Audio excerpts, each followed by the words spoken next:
Hello and welcome, Raymond Hoodie, back to another episode of Trails in the Sky the Third. We are now on to Chapter 7. But, I am labeling this Chapter 6 because, I'm going to do, this is a part 2 technically, but this is going to be all doors. If you're not interested, then you can skip this video. If you're only interested in certain people, you can check the timestamps below to see kind of who this is about, or what it's about. Just briefly, I'll just say their name, that's it. But yeah, so we have this door to start with. I don't know what the answer to this is, but it lets me open the door, so we can, a form of happiness we obtained? I don't know, but we finna open the door anyways. It must be some item I have that I'm not recognizing.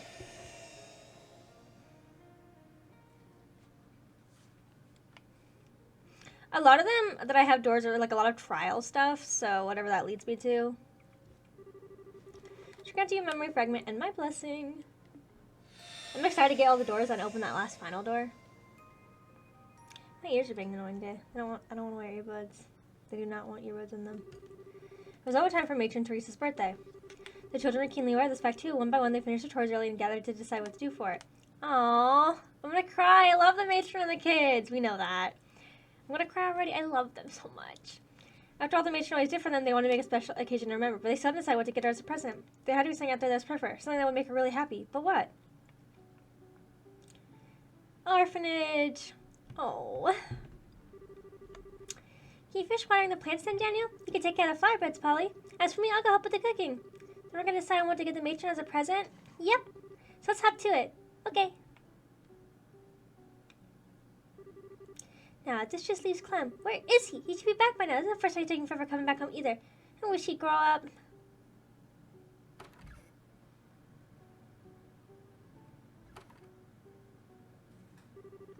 Let me have a cooking, matron. Oh, that's quite alright, Mary. I'll be fine. It's good for you to rest up once in a while. I'm always burdening you by having you help me and take care of the children. That's not true. It's not a burden at all. I'm happy to help. Besides, I'm the oldest one here. It's only right to help out whatever I can. Can't say I do nothing when Chloe's so busy and Grancel either. If you need help with the cooking, I'll go and clean our room. Clem went and messed it all up again this morning, so I could probably stand you tidy up some. Oh, wait. What was that?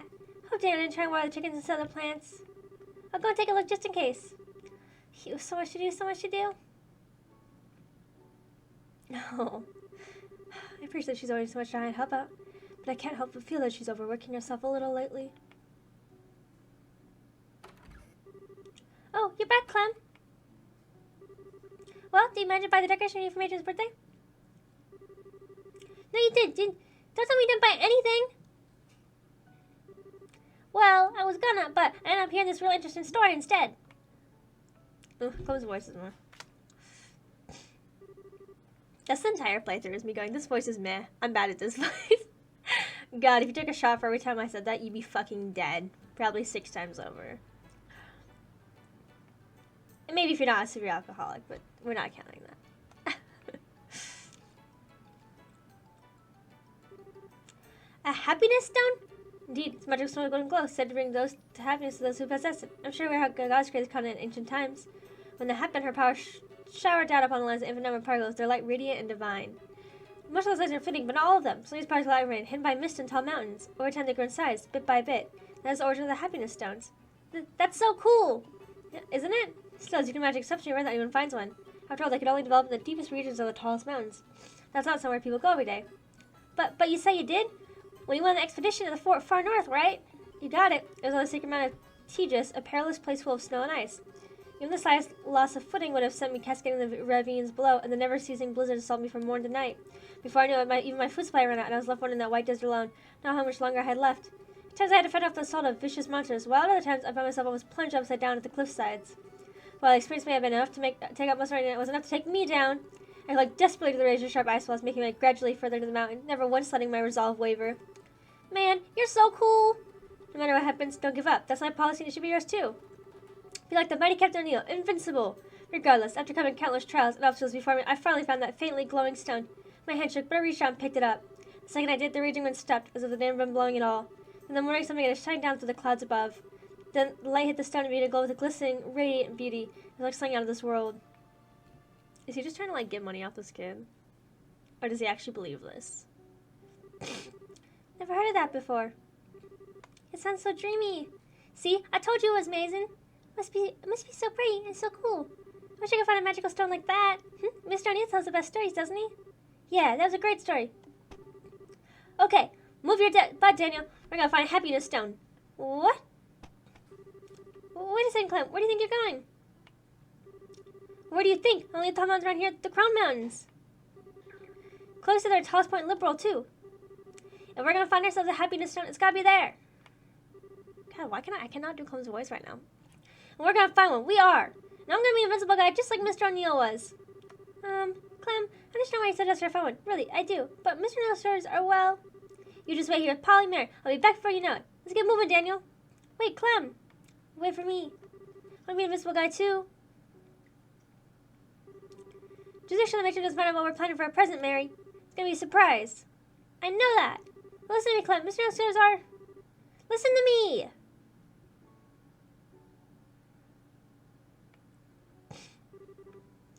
He's so stupid. Both of our religious are all made up, and we're not listening or trying to tell him. Working on the testaments of no one doesn't make the rest of what he's saying incredible. Doesn't matter how long he spends trying to find him stone. He's not going to. Still, I wish they really did exist. They sound so lovely. Mary? Mary, Earth Mary. Oh, sorry. Don't make a jump like that. You really scared me. They went away now, but we still don't know what to do with the matron's present. What are we going to do? I suppose that story didn't have any effect on you. It might not be real, but I thought it was pretty touching. Touchy? She'll not be quiet there, will she? That's why I need to look out for everyone. Let's just let Clem and Daniel do what they want. Clem's gonna let us even when we go after him anyway. We're just gonna have to think up a present ourselves. If only it would be good enough. Seagulls. So we're gonna have a look along the shore. There may be some pretty shells there. If we collect enough of them, we might be able to make a necklace for her. That sounds like I might make a good present, right? Okay, let's get going. Okay. I feel like someone should tell the matron that Clem is going to Crone Pass by himself, but kids will be kids and not see danger, I suppose. Okay.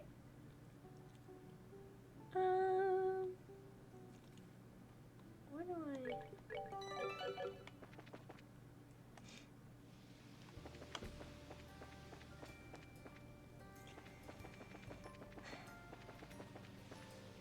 Okay.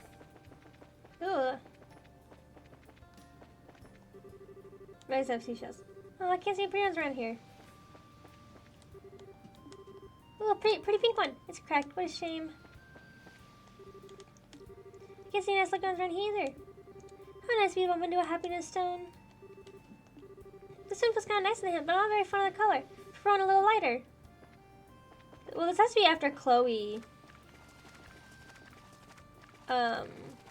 Dude, look how small they are.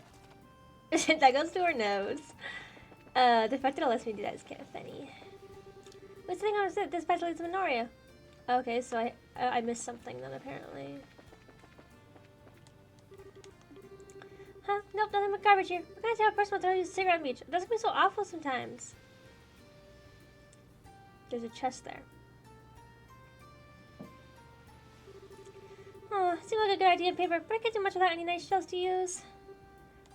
Wish those happiness stones actually did exist. Well, this would be a perfect present for the matron. What'd you think about, Mary? The stone?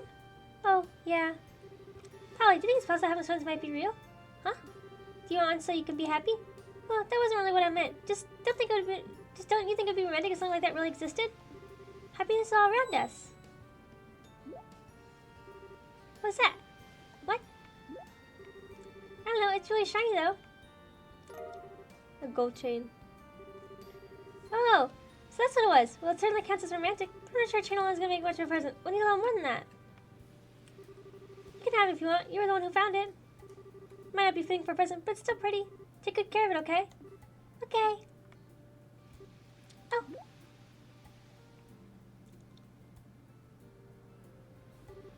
It's Lucia. Oh, Polly, Mary. Hey, kids, having fun playing on the beach? Yes, that's right. We were trying to find some nice shells, actually. Shells, huh? Well, we'll take care of her. I'm not going to tell you not to play here, but just keep your eyes peeled for monsters. We will. Fortunately, I see Minnie here today. You going somewhere, Lucia? Well, I was. You know about the bazaar starting today in Minoria, right? We went to put some posters in it for Ron. You guys just reminded me of it, in fact. I want to go. You should totally go then. It'll be really fun, trust me. Okay, let's get a blue one. Hey, don't tug on my arm like that. Oh. Wasn't he one of those boys who helped us before? Can't remember his name though. It's Grant.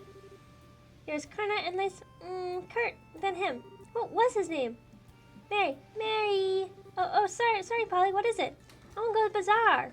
The bazaar? All right. Sorry. Well, my friend something that works at the prison there if we do. Okay, let's go see if we find something. Yay. Wait a second. Someone said to go running off on your own, Polly. Let's go together, okay? Okay. Oh, wait, I missed a chest there. Hold up. Oh, isn't this? It's a treasure chest. Do you want to see what's inside? Okay, 3, 2, 1. The chest is empty as can be. No!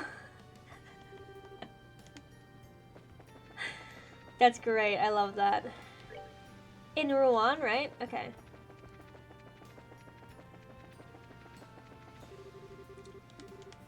Oh, no. Oh, we have to go to Minoria. Oh, I wasn't paying attention. Oh, no. She says in Minoria they're putting up posters in Rouen, right? I got that backwards.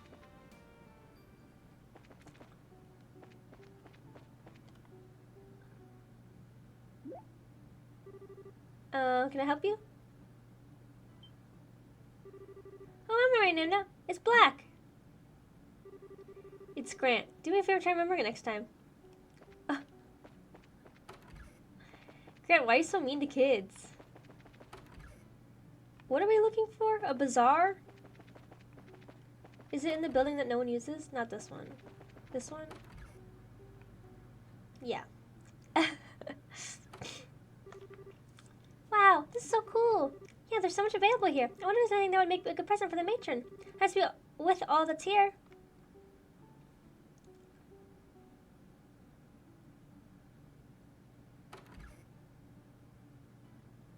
Oh, Clem.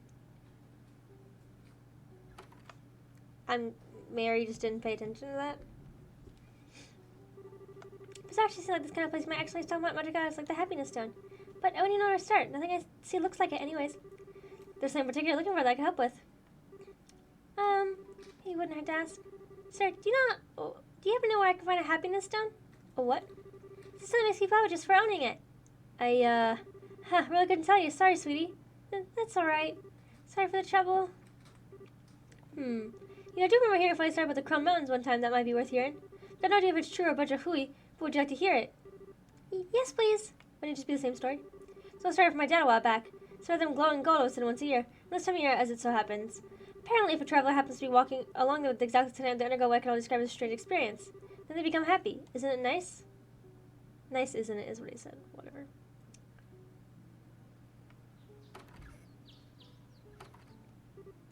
Phew. Well, what should we do, Polly? This actually sounds like it might be true after all. Maybe there really is something up in the mountains. Mary? Golden glow timelines, it all fits. Maybe there really is a happiness stone we found there. She's not listening. I suppose it wouldn't hurt to go and take a quick peek up there, would it? Say, Polly, climbing down out here to the bazaar early, Mary. What? The kiddies sent shopping and said they're going to go to the Chrome Mountains. They said they're all ready, too. Seriously? I didn't even notice.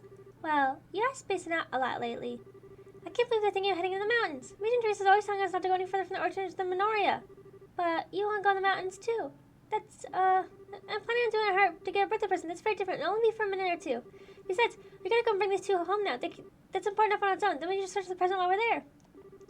We can't tell the matron about this, right? Absolutely not. She can't know anything about our birthday present, right? Let's go. Stick close to me, Polly. Fucking kids being kids, man. Can't blame them. Can't blame them.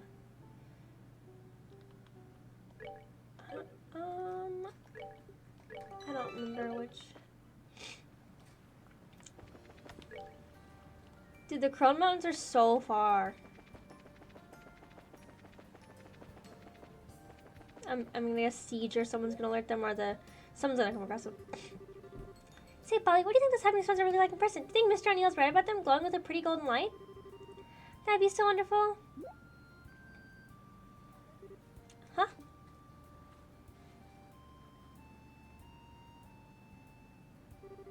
I'm not saying I believe him now or anything. Far from it. I'm just saying if all he said is true, it'd make a perfect present for Jason. What do you think? Wait, Polly? Don't tell me she's lost. Polly! Polly, where are you?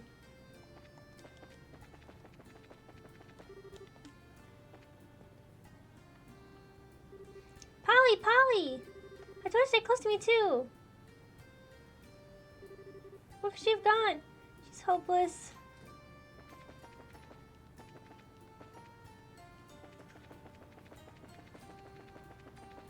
I saw her walk this way, right? So...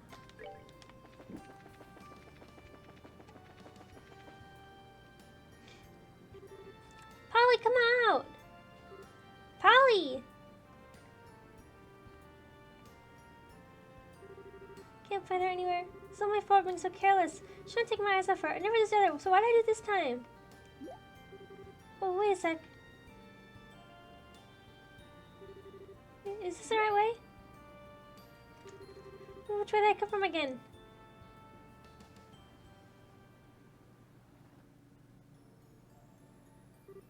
Polly! Answer me, Polly! Huh, where have you gone? Huh? Where am I? I never been this far from the orphanage before. Looks like Polly's not the only one who's lost. What am I doing? I need to be strong and look after the other children. Gotta find Polly. It's not my fault. It's not my fault. Never should have believed in that silly story. Never should have taken Polly so far from the orphanage. How could I mess up so badly?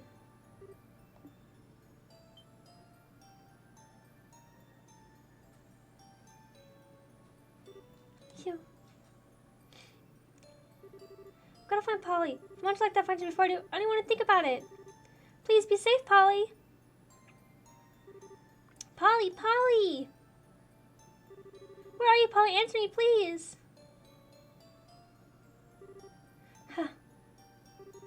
Polly, please, just come out. No messed up, so please just come out.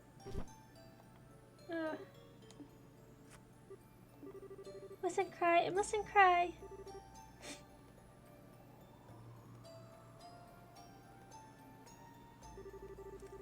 It's my chilliest time of year, huh?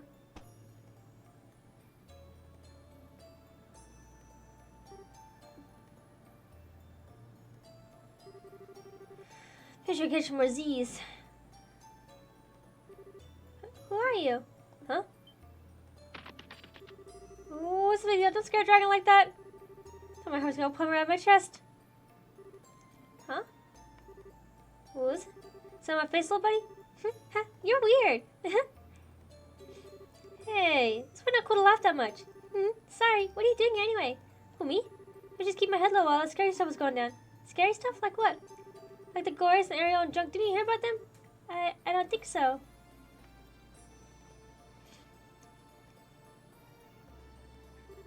Huh, okay. Are you a baby dragon?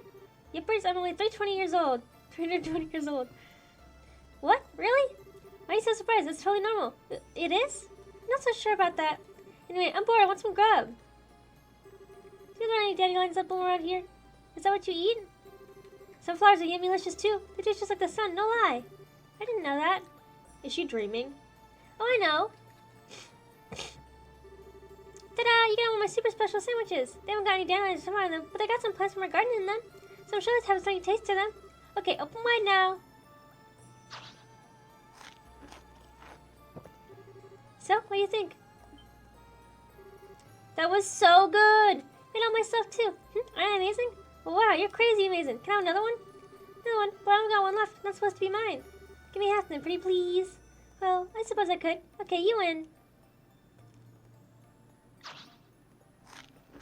I'm guessing she's dreaming.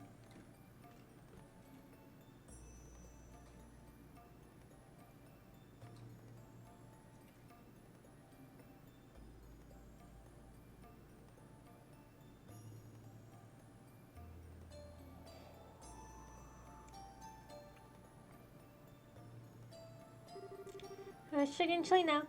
You think? Do you have trouble dealing with the cold? No, Too awesome with the cold, I swear. Nothing to be ashamed of. I'll go gather some firewood, okay? I'll get a lot warmer if we start a fire. Just wait here, okay? Okay. Can you be fast though, please? What are we doing? What the fuck is happening?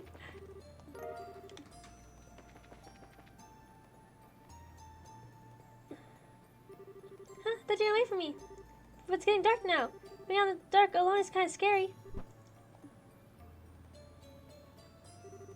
There. Feeling better now? Stop that, you're tickling me. So soft and you smell so nice. Huh? This smells like... Can't remember, this smells just somehow familiar. How we look for firewood too? That would both be warmer. That sounds great. Is it the matron in a dragon costume? Get some.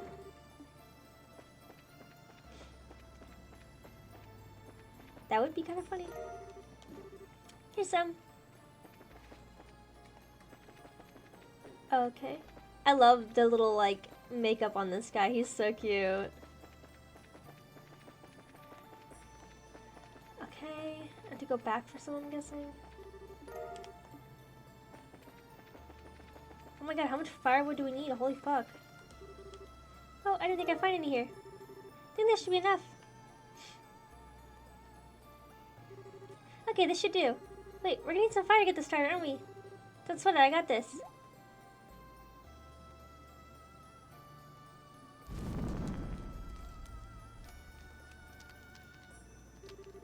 Wow, you can really breathe fire?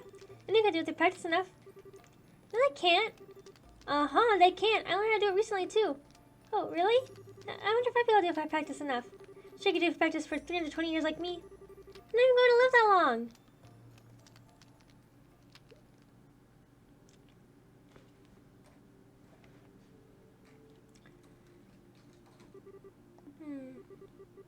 They're soft. And I'm sure I know the scent from somewhere. But where? This is so warm.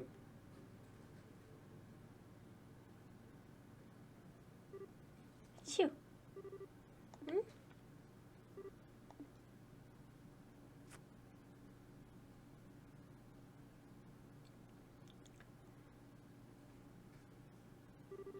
He's gone. Guess that's it. Guess I'll go home. I thought the whole thing was we didn't know where home was. Well, you either make it home or you make it to the fucking gate and someone will help you, so... I think we're making it towards the gate.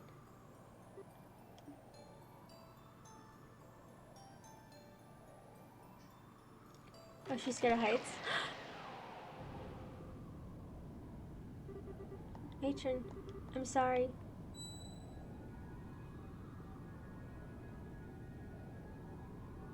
Who picked her up?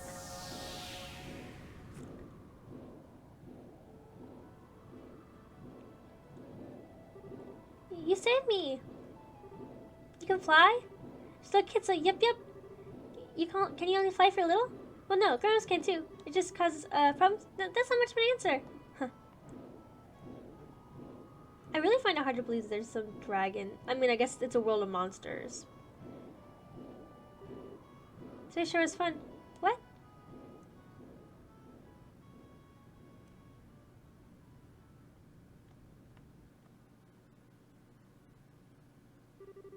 Hey, are you okay? Wake up. Oh, good, she woke up. You okay, Mary? Huh? What happened to that weird monster? Monster, were you attacked? No, but... There wasn't any monsters, just you. That's weird. It was all a dream then. Mary! Mary! Oh, are you okay? Yeah, I'm fine. How could you be fine? I promised Josh that I'll protect everyone. I promised. If anything happened to you, Clem? Why do you guys try to do crazy things alone anyway? We're all gonna look for the matron's birthday present together. Don't go and start doing dangerous stuff all by yourself. He's right, Mary. We're a little worried about you. We're all looking for you together because you went disappeared on us. Oh, she went to go get Grant, I'm guessing. I'm sorry. And thanks. Huh? What are you thanking us for? I wasn't worried or nothing. I just figured we could look for you. I'm looking for a present. Remember Clem forgot about this decorations in Mr. Neo's shop, right? That was why we went over to the bazaar to do a bunch of shopping items we needed for Matron's birthday. So we had to do it because it'd be a big pain in the butt for you. Shh, don't tell her everything. Anyway, then we headed over to the Crown Trail and... Ow! You hurt me, Clem. I feel so happy for some reason. I feel like I just had a dream. And a really, really nice dream. Mary? Are you okay? You're feeling sick or something, aren't you? Are you alright? Feeling dizzy or nauseous? Oh, I'm fine. I was just spacing out a little. It's lots happening, you see. Okay then. Okay, troops, let's start heading back. What? But we still haven't found a present yet. Maybe not, but you're damn exhausted from looking around for one. Your hair looks like she could do some serious napping too. I'm fine, honestly. Nope, not hearing it. I'll ask her all the way back home, so take it easy and get some rest for today. If anybody gets sick from overexerting yourselves, the matron would be really upset, wouldn't she? You can always keep searching for a present tomorrow. I'll give you a hand, okay? Wow, really?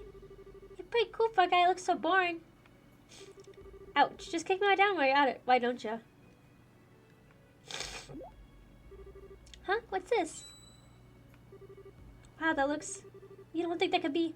Whoa! It's a happiness stone. Yeah, it must be. Clem suddenly chimed that he had an idea as he took an old pendant out of his pocket. He grumbled that it was only something he stumbled upon at the bazaar. With everyone's encouragement, I decided to try setting the happiness stone in the center in hopes that it would fit. It fit perfectly too, as if they were always meant to be together. Polly's golden chain turned out to be the perfect length as well. Finally, he placed it in the small box that Daniel had kept with him. Wrapped it in brown paper and the perfect necklace was born. It's so cute. Huh? This is the same stone the monster gave off. Is this because I gave her the happiness stone? Mary? I understand now. It's a warm spell of happiness. That's so sweet. That's so cute. I love the kids.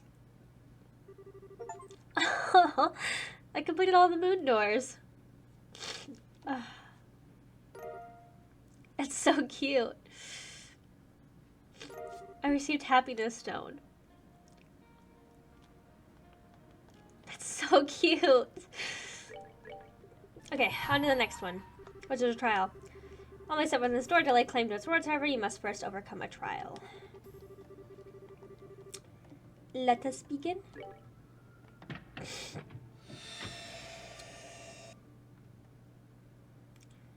Hoping I get some free XP with this. Oh,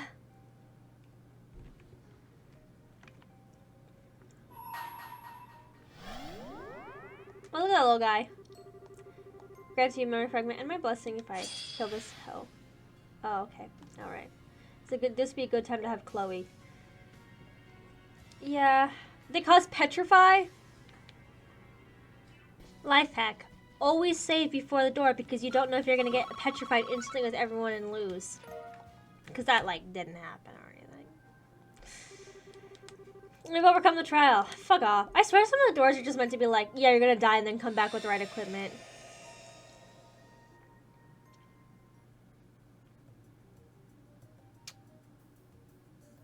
That's cool. Orbital devices use orbital energy contained within septium to cause a variety of useful effects. It's only been a little over half a century since they were first invented. But even in such a short time, they have already revolutionized the world as we know it. From daily necessities such as light and heating, to tanks and other similar weapons used to defend our nations, orbits are used in just about every facet of our lives. In fact, it's not hard to imagine life without them. So much of what we take for granted in life now involves them in some way. It is to proliferate and advance the development of these orbits that we exist. We, the Epstein Foundation. The foundation was first established in the year 1155 of the Septian calendar, the year after Professor Epstein's passing. It was created by his brilliant-minded disciples in order to honor his wishes. The foundation is based in its home state of Le Mans, where it remains in operation to this day. It was rather limited in size in the beginning, and its attempts to spread orbital technology was initially met with little success. Something that the professor's dream would never be realized at the rate they were going, 3 key researchers left Le Mans to try and spread the seeds of orbital technology across the continent themselves. One is Professor Ch.6. The professor had gained a fine reputation of his own for his skill in the field of mechanical engineering, went around and visited corporations in various nations to persuade them of the benefits of orbits. The second was Professor L. Hamilton. Mindful of the technological gap between regions, she long believed it was rural and remote areas that needed augmented technology more than any other. As such, she enlisted the help of the Bracer Guild, which already had a close relationship with the Foundation, and formed a mission with the intent of promoting and spreading technology where applicable. The professor herself also toured the regions with the aim of spreading public awareness and laying foundations for others to build on in the future. Excuse me. The professor was Professor Russell, now known far as the father of orbital revolutionary. Professor Russell returned to his home nation of Liberal and continued to work tirelessly to advance armament technology there. Within a year returning, he had a Zeiss engineering facility, now known as Zeiss Central Factory ZSEF, created the first armament to be made outside Le Mans State. That's crazy. Professor Russell is, like, awesome. 3 years later, the reigning king of Liberal at the time, Edgar III, visited the factory to inspect it, and he decided to donate a large amount of money to further its research. With His Majesty's endorsement, ornaments began to spread like wildfire through the kingdom, bringing such prosperity that the people within other nations were filled with envy. Up until then, most people didn't see ornaments in a particularly positive light, but the success in Liberal changed those impressions virtually overnight. One nation after another began to reach out to our foundation to share ornament technology, and both our foundation's financial and social standing became that much more secure. In the edge of the world, the orbital revolution was a sudden, far-reaching transformation. It was only because of years of reaching out to people diligent, largely unnoticed research that it was able to happen at all.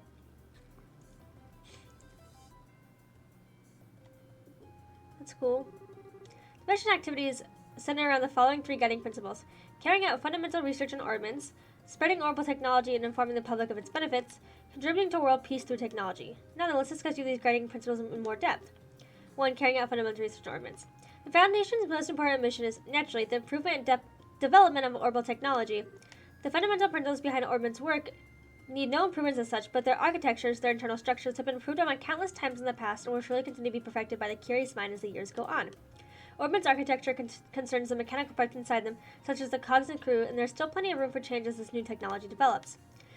These improvements can reap great rewards, but the research necessary to make them known to be as lengthy as it is expensive. As a result, companies who prioritize profit overall are less inclined to pursue them. The next Foundation's research all the more important from a social perspective. 2. Spreading orbital technology and informing the public of its benefits. 2 other important goals of the Foundation are to spread orbital technology as widely as possible and to educate the public on the correct way to use it. While ornaments have become part of the daily lives of most who live in advanced nations and populated urban areas, the reality in remote and mountainous regions is very different. To counter this, we have long worked to send missions of engineers and bracers to the region to try to better the standard of living of his people, and will continue to do so. We also continue to work on other ways to spread awareness of orbital technology, such as working closely with the Epstein Church to have it added to the curriculum of Sunday school classes.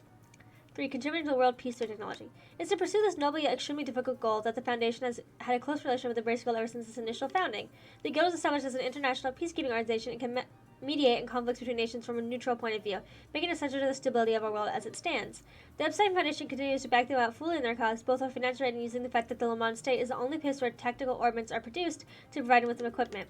Just as well, this relationship also provides ideal feedback towards tweaking the quality of tactical ornaments as they're used in combat, too.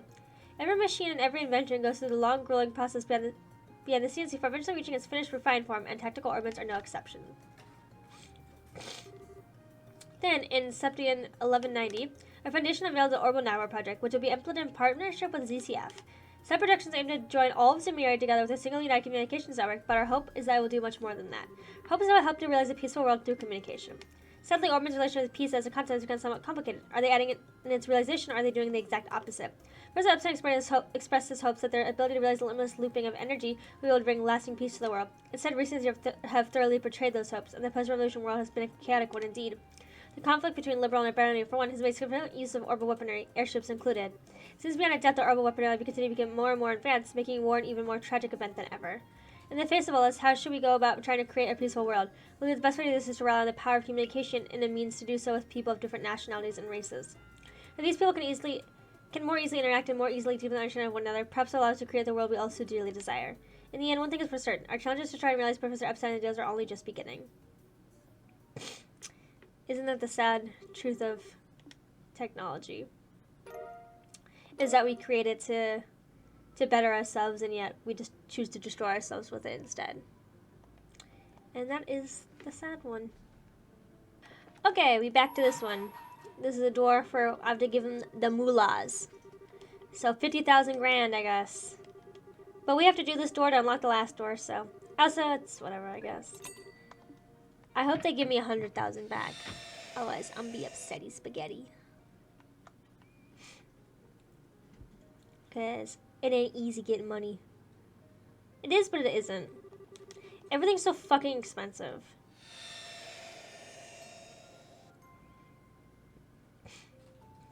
Okay, we're in Bose. The church? Or the guild branch? The mayor's house. Thank you very much for coming today. I would love it if you'd be able to start coming to pray like this more often. I'm afraid it looks so I won't have choice in that matter. If I show any sense of skipping mass lately, Lila gives me a stern lecturing. You're the fortunate to have someone like her by your side, you know? I think it's more valuable to a person than someone who will chide them when they see them straying from the right path. Oh, I couldn't agree more. I do wish she would go a little easier on me than she currently does, however. But this way, the fact that she doesn't just shows how important you are to her. For one thing, I hear you've been exceptionally busy with work these days. I'm surprised you hope to make the time you spend here to be a break from all of that. This frustrating is to admit, that's a scarily sound assessment. But she can't keep away from work forever, now can she? I think I ought to be getting back to it now, so if you'll excuse me, please give my regards to Father Holstein, too. Certainly, good day to you, then. What is the church? As if Lila wasn't bad enough, now I have Sister Rosa saying the same things as her. Oh well, next up is inspecting the market, so I should probably get going to do that. I was expecting Lila to be here to meet me by now, though. She's been awfully cold to me lately, and I still don't have a clue as to why. I thought she was going to pray with me today, too, but she had decided she needed to take care of shopping. Maybe we can grill her on later. For now, I should hurry and get to the market. Oh, isn't that Lila? Thanks, I really do appreciate your help today. Not at all, I should be sending to you. Anyway, if you need anything else, just give me a call. You always work my way out of what I want to schedule my time for you. I'll certainly keep that in mind. Please do, Melissa's been so excited for the big day already. She'll leave me one to remember. Yes, I'm sure. For now, however, I really should be going. Oh yeah, then we should be done with that mass right now. Till next time. Farewell for now. Did I just witness what I think I did? Sounds like she acted so distant towards me lately. Oh shit, something. I thought we were supposed to be close. I suppose she got as much of a surprise. She's a grown woman. She might seem cold towards people on the outside, but she's a wonderful human being, and a rather attractive one too. If anything, I was surprised to take this long to find someone. Well, it wouldn't be for me to get in the way of her happiness. I do feel a little lonely at the thought, but she's going to want my support. It wouldn't be right for me not to give it to her. I have to apologize for being late. That's exactly what you were doing. Oh, it's you, Lila. How long have you been there? You appear to be rather tired. This is why I keep telling you that you need to stop overexerting yourself. Oh, I'm not, I assure you. Shall we head to the market? Well, if you say so. They're so funny. The next day. Are they planning something for like her birthday or something, so she thinks it's a guy, but it's not? Maybelle, can I ask you to go over what you want me to do one more time? Just so I'm not misunderstanding. Well, as I said, I would like to investigate exactly what relationship those two have, as well as what kind of person the gentleman in question is. So, to put in simpler terms, you want me to check out whether they're dating and do a background check on the man, right? Is that right? Yes it is. Is there something wrong? Well, kinda. I mean, we persons do, at times, do background checks on people, but that's when we suspect and know for sure they're involved in a crime. If they're not, doing so would be invasion of their privacy, and that's exactly fine with us. Oh. Obviously, if you were simply that man likely appears to be dating his involved in illegal activity, I'd be happy to help. Is that the case, though? No. On the contrary, actually, he appears to be a good, honest man. I see. There's obviously going to be the chance that there's a facade and he's not the kind of person he appears to be. But as it stands, I don't see any grounds for the guilt to make their move. It is unfortunate, but I certainly can see where you're coming from. My lizard's going crazy over there. Sorry for troubling with this. I didn't know what came over me. Please forget this conversation ever happened. You fastest, but you're all in favor of them dating, right? You're not trying to break them up or something. So why are you concerned with finding all this out? As I think you're aware, Lila lost her mother and father during the 100 Days War. As far as I can tell, the scars left in her heart still haven't truly healed either. And I believe this is her first foray into romantic relationships, too. I'm sorry about her getting hurt as a result of this. Not the slightest concern about how noble a man's family is or how much money they have. Nothing superficial like that. All I want to know is whether he generally cares for her well-being and will make her happy. That's all that matters to me. I see where you're coming from. Still, at the end of the day, it doesn't give an excuse to invade the man's privacy or meddle in their affairs. I'm sure Lila will eventually tell me about what's going on when she feels the time is right. I can ask her all of my questions then. Nah, this is good stuff. What do you mean? I completely understand where you're coming from here. I'd be more than happy to accept your request. Wait, I thought, are you sure? Wouldn't doing so violate the Bracer Code? Oh no worries, the Bracer Code totally open to individual interpretation, so leaves up to each Bracer's personal judgment. Lucky you got in lace here. If they're trying to follow the code to the letter and ignoring the feelings of those who are trying to serve, misses the point of being a bracer too. So I don't think it's unfair to dismiss your well-meaning intentions as trying to invade someone's privacy either. Leave all of this to me. I'll get you all kinds of answers. Thank you so much. I appreciate you agreeing to this for me. Really. Just as I completely understand where you're coming from earlier, so I do want to ask that you invade his privacy no more than necessary. Is that fair? Perfecto. Has a chance to be something that will really make her happy. I feel like Lila will notice. And that was the day Annalise agreed to accept the mayor's request, immediately and enthusiastically, beginning her investigation. Naturally, she was very cautious to not make both Lila and her presumed partner suspicious in the process. Testimony 1. Those two certainly did come here, yes? Around this other table, they're having a pleasant conversation with one another. Couldn't tell you what they're talking about, I'm afraid. But do you remember seeing Lila smiling talk, which you don't see every day with her? That struck me. Really now? Do you remember anything about the man, by the way? Not much detail, just he was a well-groomed, seemingly pleasant young man. That's about all I can say, I'm afraid. I see. Can I ask you why you want to know all of this? Well, you see. I thought it said plaintiff for a second, because my brain was reading that weird. Wait, it's okay, you didn't answer. They're in love, aren't they? That all makes sense now. She's very much a little girl now when she was talking to him, you know? So, little Alice finally to be a dream Delta, is she? Oh, how sweet. Well, we don't know for sure yet, so please keep this to yourself, okay? Don't go telling other customers and starting any rumors. Not to worry, the secret's safe with me. Or is it? At a bar, nothing's safe. Yes, Alden. I know the man escorted the maid to the front door of the mayor's mansion. Suppose he didn't go inside with her, honestly. Whenever take me to home, I always do. Oh, Harry. You asked me you're the one behaving properly, not the man we're talking about. I am? What when John escorts the lady home, he doesn't go inside? Really? Really. But for sure the fact that I do is proof that we're close, right? I'd be assuming that if I were you. For one thing, those two seem awfully close even without that, didn't they? I'm not saying it's always running outside, per se. If that's what you want to keep doing, we won't see me stopping you. Okay. I will then. Why does everything have to be such work when it comes to you? Thanks for the info anyway. That's 23. You know, so my money's been spending time with Lila lately. Thinking back, I did see her with the man when my husband and I went to the market. We're looking at souvenirs together, I believe. I remember it well, too. I've rarely seen a more adoring pair in my life. They're likely a pair of newlyweds. Really? Wouldn't pay much attention to my husband. He has a bad habit of exaggerating. I'm not ashamed of it either. These kinds of stories are always interesting with a touch of dramatic flair. That was the first time I seen the man, though. I'm sure I've met him before. But I can't for the life of me remember his name. Can you remember, dear? Don't be silly. Of course I remember. Whatever the name of a man I've done good business with. That was young Leonard. Wait, I know that name. Leonard for the Kingfisher Inn? Oh, you know him already? Well, that's but the damper on my fun. I use that place for a lot of work reasons, so even I know him by face. I can't say I know all that much about him as a person, though. If you're well acquainted with him, would you tell me a little bit more about him?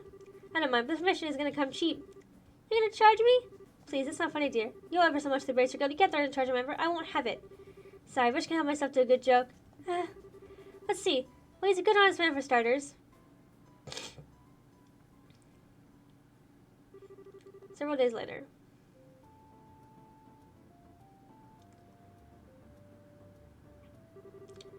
I see. So the main question is Leonard from the Kingfisher Inn.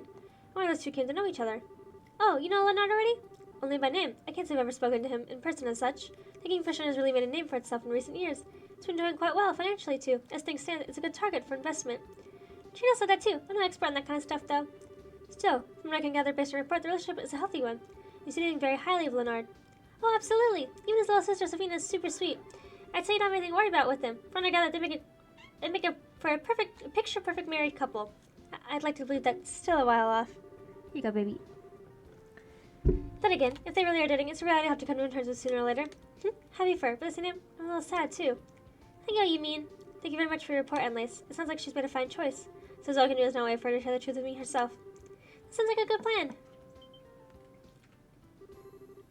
Miss Maybelle, it's me, Lila. Could I have a little of your time? Oh. Speak of the devil. When the time has finally come? That'd be a funny coincidence, but maybe it has. If it has, then it's just about time we exit. I won't want to get in the way. Nonsense. I actually prefer if you stayed. If she does as I expected to, I don't intend to hide the truth of what I asked you to do. Oh, I see. Well, okay then. Miss Maybelle. Oh, sorry, Lila. Come on in. As you wish. Oh, Miss Unlace. Please do accept my apologies. I didn't realize I was intruding. No, you're not. Don't mind me. I was just here to give my report on an investigation on behalf of the mayor. I see. So it brings you here, Lila. Do you have something you want to talk to me about? You could say that, yes. I have an important request I wish to make of you. Really now, what would it happen to be? Well, it concerns a Kingfisher in near Valeria Lake. My. We were right. Excuse me? Do you think I had no idea what was happening? I didn't know everything there is to know. How could you possibly... I'm sorry, actually I had Liz here look into it for me. I was worried about you, you see. You've been behaving so strangely lately. I'm sorry I did it, but I just couldn't help myself. I see. No need for you to apologize, however. I didn't mean to worry you. Perhaps I should have been more open from the start. Is Leonard being good to you? Damn. Come right to the chase, why don't you? He's very kind man, yes. Why do you ask? That wasn't all I was asking. Oh, you know what I mean, Lila. So is there anything else you want to say on the matter? Well, yes. If it's alright with you, I'd like to get right to discussing the date for the big day. Already? The big day? You've already started mapping it out? We have. We were hoping to keep you for as long as possible in order to surprise you. Next time, make sure everything fits in your schedule. Do I be okay to begin making the necessary arrangements? Wowie! There's something wrong. What was that? You dummy! I can see why you might want to surprise me. I can. But you really have to get this for me until this late in the process? I mean, you can write your own private life and you have to share everything with me. I'm not saying you have to, but I can't believe you would decide something so far without consulting me even once. Do I mean that little to you? Besides, you've only been going out for a month. Our wedding bus stage is a little premature. Decision's gonna impact the rest of your life, Lila. You understand that, right? I think you should calm down and listen to what she has to say, Maybelle. I'm sure she does understand. She has no reason for deciding. I'm hoping that there's a grave misunderstanding taking place here. You serious? Just what are we misunderstanding? The reason I've been making up for your next vacation. It was so busy lately, I thought you really ought to have one, so I've been making this arrangements in secret. What? You mentioned before that you would like to take the famous Kingfisher in once, you see. So when Leonard needed to come to Bell's Market to do some shopping, we decided to use a chance to meet and discuss how to go about this. Hadn't realized my actions were causing so many problems for you. Whoopsie. I worry about you sometimes. Besides, I have no intention of getting married before a certain mistress of mine, which doesn't mean anytime soon, since she makes a hobby of turning down countless marriage proposals in favor of devoting herself to work. It's not a hobby. It's because I have so much work on my plate that I don't have time for marriage to be on the brain. So it's only between you and Leonard. Nothing at all? Everyone says you two have been getting along so well. I'll bet he's a lovely man.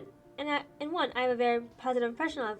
But I've never considered him a potential partner. Not once. So why? Of course you had to experience romance at least once. It wouldn't be right for you not to do the same. This isn't something I intend to come out and say, but it seems you leave me with a choice. Right now the worst thing in my life is your happiness. I will put that over anything and everything else. They're gay for each other, for sure.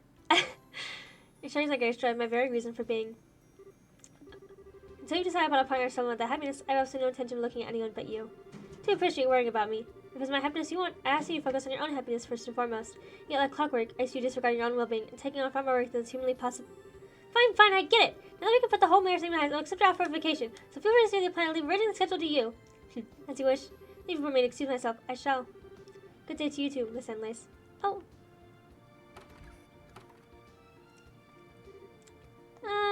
Really sorry. Looks like your research may have been a tad incomplete.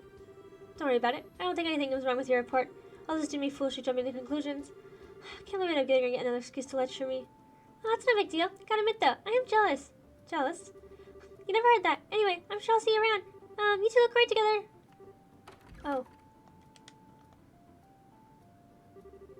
Oh, Enlace. What a day. I was feeling to be this relieved over all of this. I don't know if I'll be able to manage without her at my side. So, definitely gay for each other. A lot of fluid sexuality going on here. Bloody meatballs.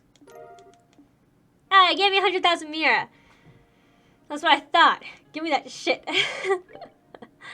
Doesn't take this time. I must first overcome a trial. So I try to open the door and step inside. Actually, I gotta save.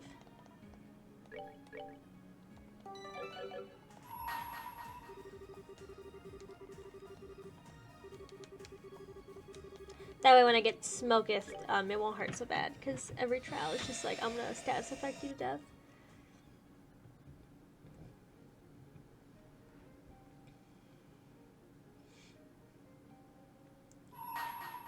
What's it this time? I'm not one of these fuckers.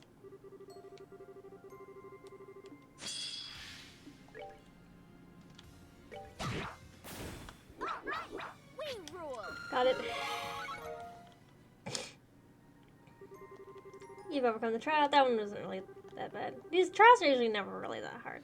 These odds you get pummeled with status effects and die instantly. But outside of that, it's usually pretty good. Oh, it's by BlueBlanc. Alright. An investigative report on Phantom Thief B. His crimes, his history, and his true identity. Imperial Chronicle Investigative Team. Oh, they kind of already have a lot.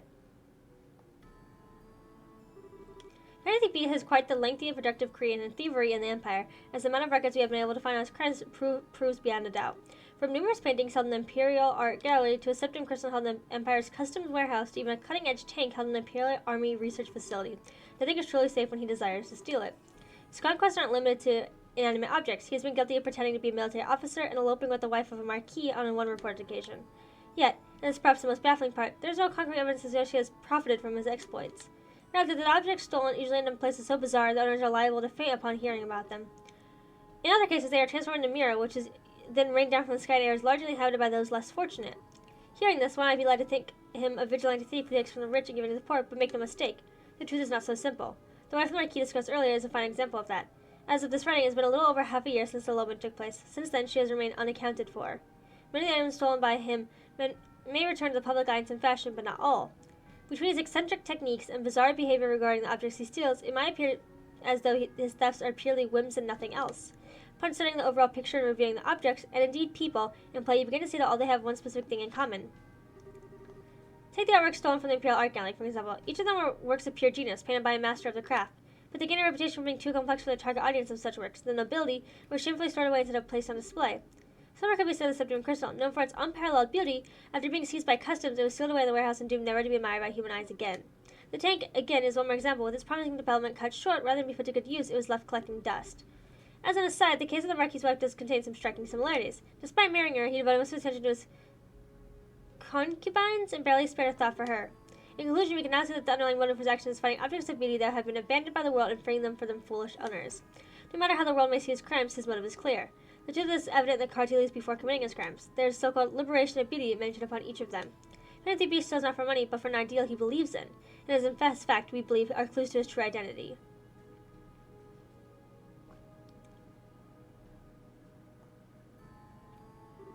A number of valid theories have come out in the face of behind our famed thief.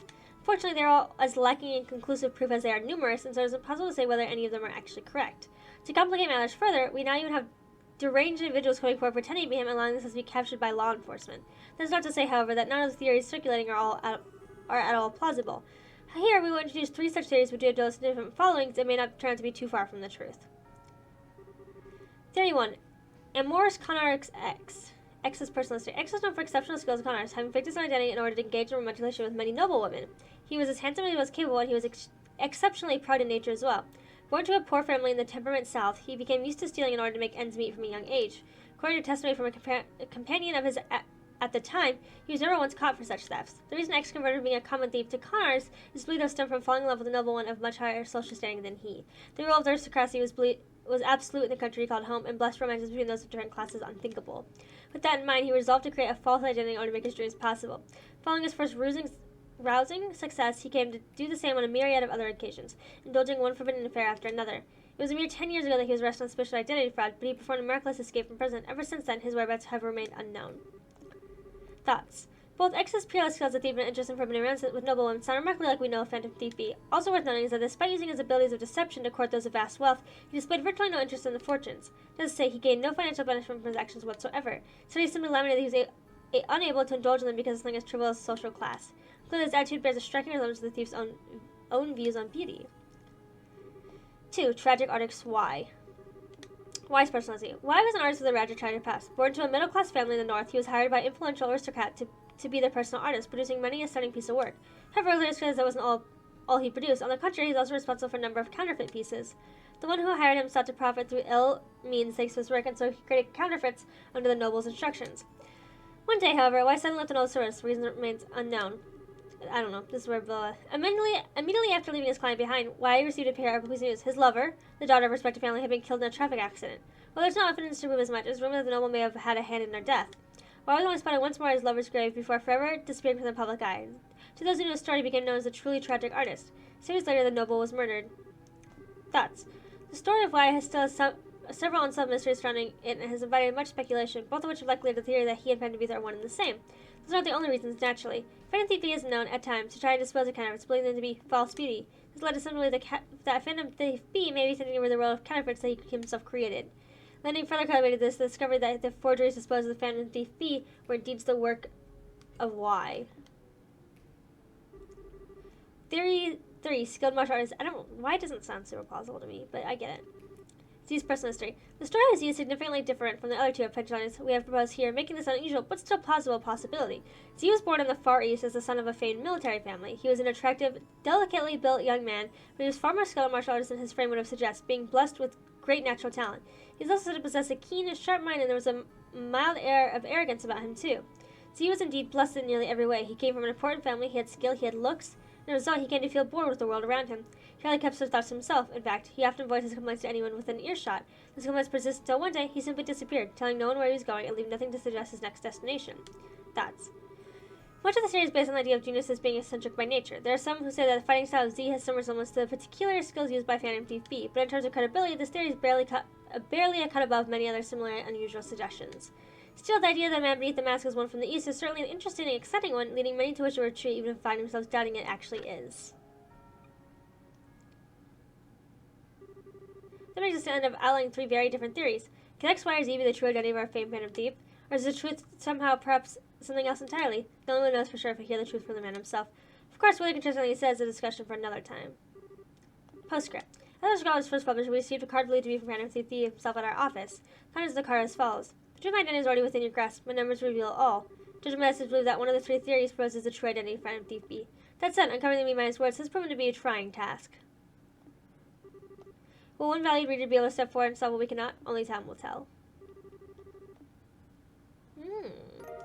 It could also just mean, like, they know what it is, but, like, you're too stupid to realize it. Or that he's among you or something, too. Okay, next door. This one's for Ren, I'm pretty sure. The girl who plays the giant doll. I mean, there's really nobody else who could be.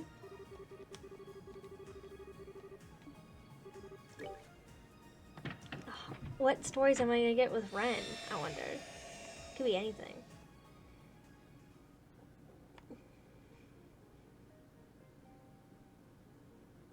You know, it's kind of endearing, though, that Ren left Ouroboros after everything happened. Oh, you want me to do this? Alright, okay. Okay.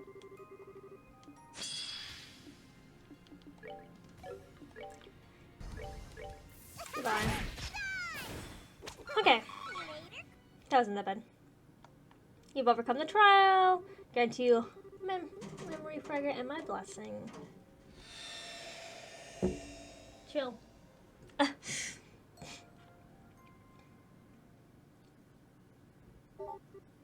Loading. Complete. Hater Mater. 13 factories. Gordius Class Tactical Archaism Development Plan. Also 13 factories. Codename Hater Mater. Plan overview. We intend to develop a cutting-edge archaism that inherits the DNA of the rest of the Gordius series by containing a more advanced control system. It will retain the same tactical effectiveness that was primary development goal in previous models while allowing for more flexible and precise strategic uses as well. Effective radius. The archaism is intended to be accessible across the whole continent. Powerful main and sub-engines should allow it to operate for several years without resupplying. Autonomous combat ability. The use of the Mars-integrated orbital arithmetic logic unit will allow for advanced autonomous combat and effective identifying of targets. In addition, the archaism's control system will make use of the operator's nervous system, allowing for reflexive instinctive movements in combat. The operator will communicate with the archaism without being in physical contact with it. This will require a compatible candidate to be found and chosen. Dimensions. Oh my god. Height and weight. 15.5 arch, unit weight 55 torum, 68 torum, fully armed. Armaments. The archaism primary weaponry will be its orbital energy cannons, but it will have other kinds of orbital weaponry, including several gunpowder-powered weapons as backup. It will also have a revival system, which will use an orbment to generate healing energy to heal or revive its operator in times of danger. Armor material. The armor plating will be made using curtiligan alloy. Curtiligan is the most fitting material to use, given that it is the most capable we have access to in all regards. For data regarding strike, see files and gospel plan. Current progress. New engines. Development is proceeding smoothly in line with the plans drawn by Professor Novatus. Novatus? Do we have a name now? Tesla also confirmed that they are already capable of providing power to the actuators. However, the professor has raised concerns about the low responsiveness of the flight engine. This is especially true for the anti-gravity generator. He concluded that the engine, as it stands, cannot be put into actual use. The possibility of using boosters to provide additional propulsion is under consideration. How can I say that? Similar, the actuators experience significant difficulty, as it isn't possible to simply use the same ones as other archaisms. The increased size of the main weaponry means the archaism's weight during combat is significant, and as a result, problems have been occurring in durability tests, especially with the leg joints. It may be possible to make improvements in this area by using precise controls so the weight burden is spread evenly rather than focused on one point. Main armaments. The orbital energy cannons that will serve as primary armaments have been successfully tested. However, by order of Professor Novatus, the possibility of them becoming twin mounts is being analyzed, so they have yet to be equipped. The new orbital engines are expected to be able to provide enough energy to compensate for the necessary increase in output. Control system. Experiments regarding the control system are currently ongoing. For the results of the experiment that have been carried out, see a separate entry. Experiment results. Test the control system continue to be formed. However, none of the test section was able to realize the expected level of precision we are aiming for. The results of the main test conducted by Professor Naradis and his team, Novaris and his team, can be viewed above. A1. Under phase 2, comatose. Test subject B3, abnormal phase 3, cardiac arrest. Insanity. Comatose. Cardiac arrest. Comatose. Comatose. Comatose. Mental breakdown. As can be seen, all the test subjects failed to adapt to the control system. Unless society continues to supply test subjects, and we intend to keep performing further experiments. Future development. We received word from the society that development is to be temporarily frozen. The reason is the stability of the control system is in question. From now on, all the test subjects carefully chosen in the study will be taking part in connection tests. So they got Ren. Yeah. R3. Successfully completed all 4 testing phases. No, the subject experienced a small degree of flashbacks. Succeeding in communicating with Patermater. Ascertaining the study's intentions in regards to resuming development. Has succeeded in operating Patermater. Ascertaining society's intentions in regards to resuming development.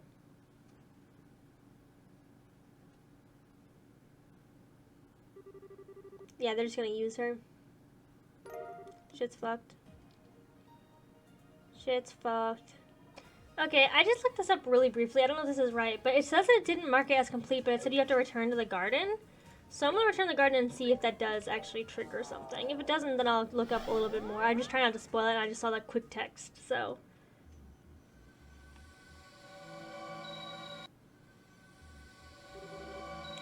Welcome back, everyone.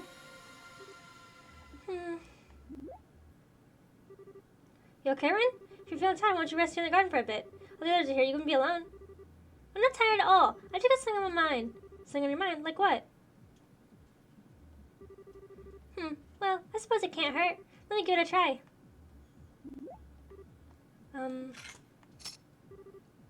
Patermater.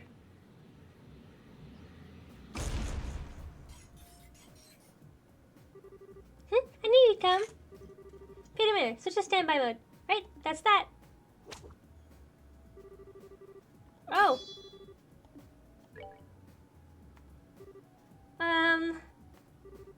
What? Why do you all look so surprised? This work will be definitely includes my fewest thoughts. We've established that much already. So when Patermater come for me? Girl's got a point. Okay, now I think it will be marked as complete, hopefully. There we go. Okay, and then this one is the Patriot, which I'm gonna guess is Colonel. So...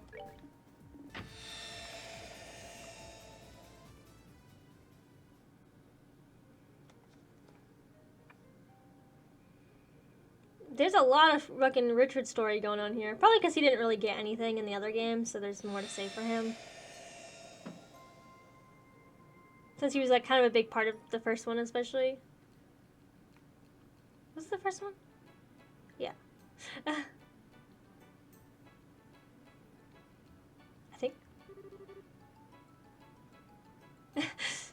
RNA research Rowan office. Oh, okay, he's in Rowan. Oh my, look at all this. I hope it will prove useful. What does RNA stand for? Is that a Malthea with him? I see, you sure found a lot. There's many potential cells I've got nothing to fear.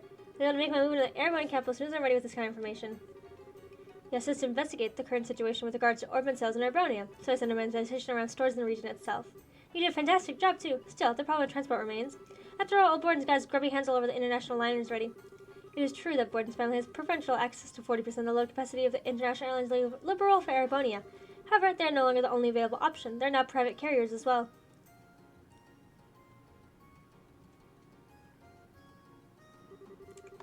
Here's some supplementary. Look at Canon. She looks so cute like that. She's kind of a bitch still, but here's some supplementary materials regarding that issue. You certainly come right, don't you? Well, this regard didn't take a little longer than originally anticipated. Considers a little extra on us in exchange. I like those who think 2 steps ahead. You sure don't want to come and work for me? I'd pay you handsomely. I'm certainly flattered you think highly enough of my skills to offer. I'm not sure I have what it takes to be successful in the cutthroat world of business, though. I'm a rather timid man, you see. Come on now, you can't fool me. Oh well. Do keep my offer in mind, if you would. Please allow us to escort you out. Oh, since I have you here, maybe I should give you one more thing to look into. I've already had Simon getting started, but I'm not sure he's up to the task. I'd be happy to help if I can. Will this be another request to research a foreign market? It certainly will. Oh, look what you've got over there. Perfect. A map? This place right here. Ward State. It's an unusual choice. It's quite a small place. That just makes it easy to seize the majority in the market. Small as it's not like it's an accessible airline. What market there may be there is all but free for the taking right now. Soon as research the potential size of the market there, in other words. Shall we focus entirely on the orbit market or broaden the scope of investigation and look into the market in general? The market in general. Do you think you can do it? With ease. I'll get in touch with one of our staff members stationed in the state right away and begin weighing options. That's what I wanted to hear. I'll be back here next week anyways. We can discuss details then. Ta-ta! Until then, take care.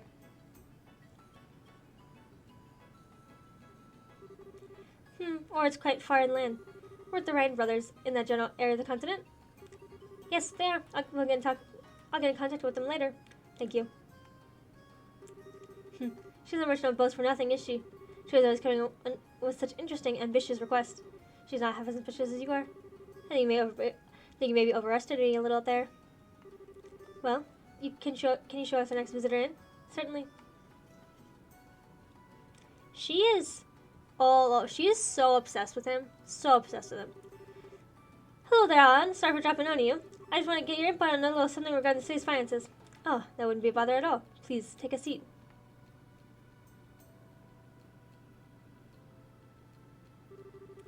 So, what exactly can I help you with today? I don't know what RNA stands for really badly.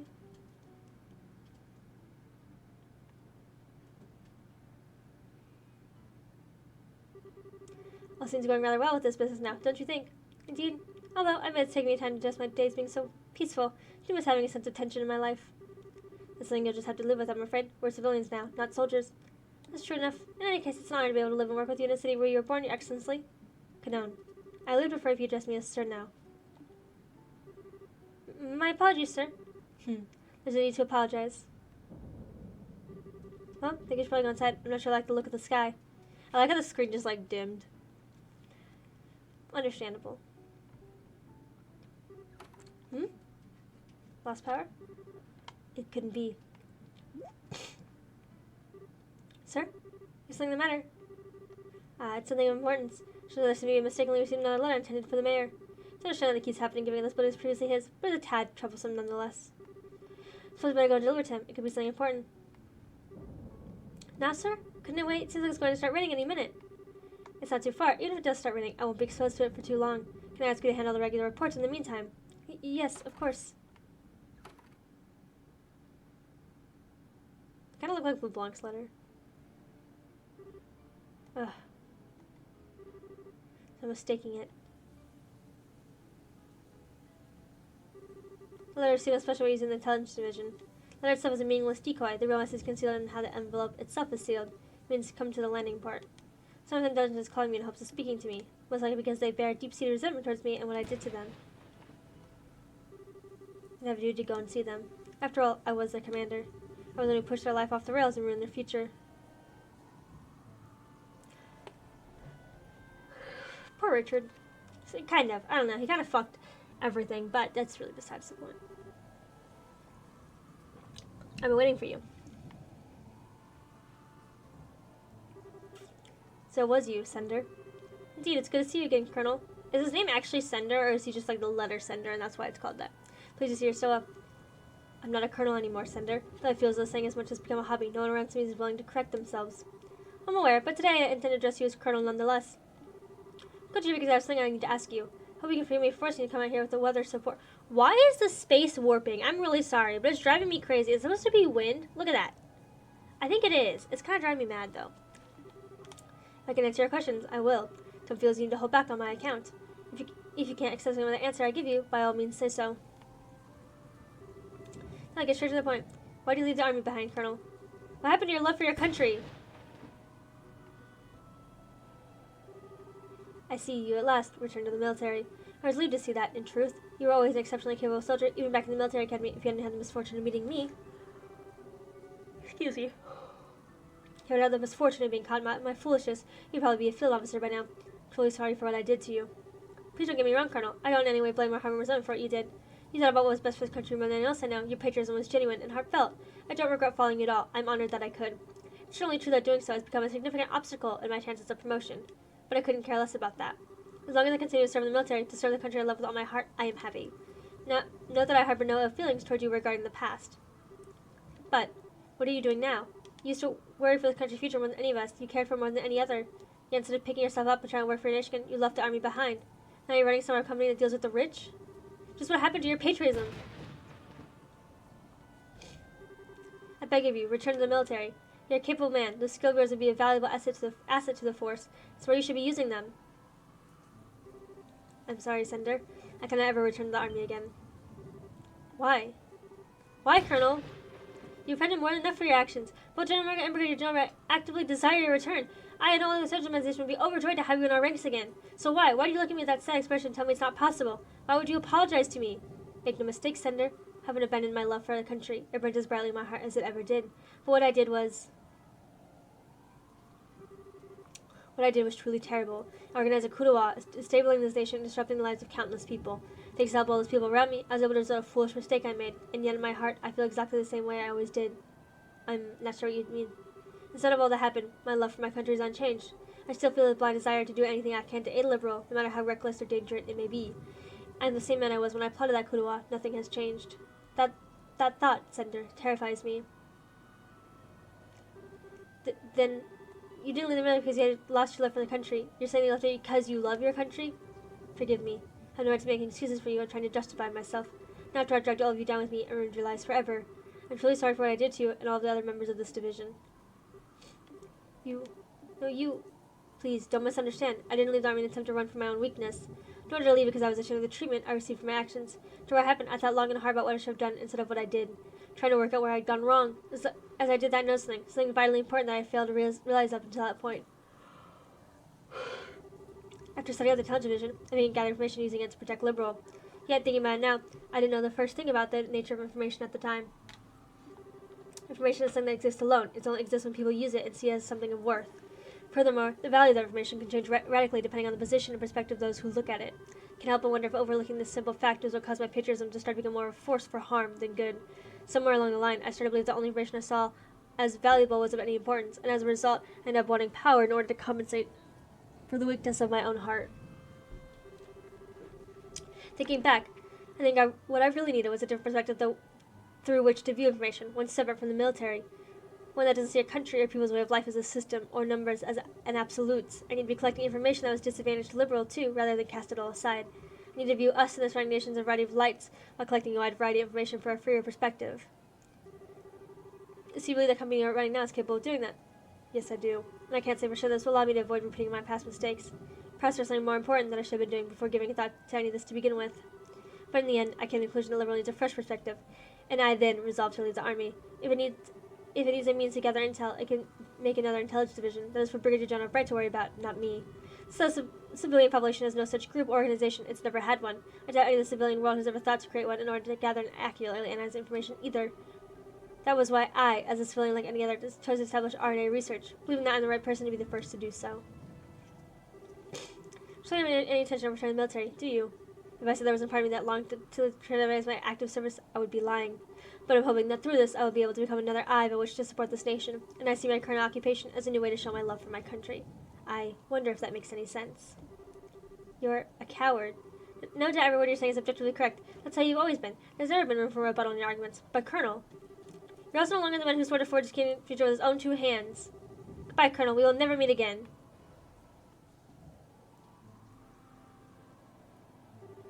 That's not true. That's not true at all, Senator. Chosen the path I now walk, believing it to be right, certainly. But even I don't know for sure that what I'm doing is correct. Even now, I'm terrified of the possibility that I'm making the wrong choice. I worry that the road I walk might be the makings of yet another grave mistake. I just not the same path that Brigadier General Bright does. I really am hopeless. Sir? You'd have to come out here in the rain.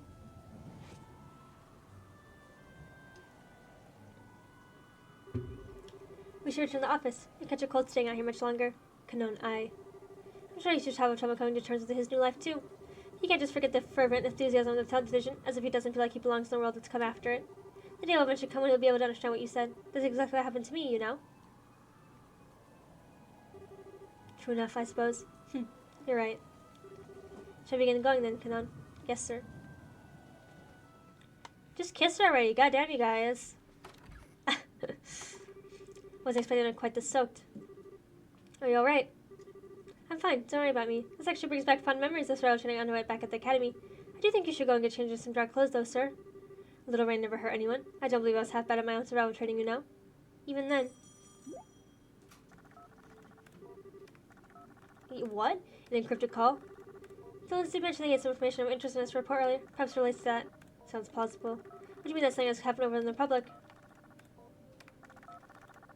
That's weird. That sounds so weird. Yes, it's me.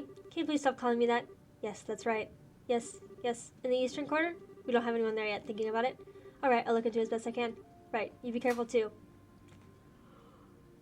Excuse me. Has something happened? Another Jaeger corps entered the eastern quarter. A sizable one too, the Red Constellation. No! My cat's just being annoying to get attention.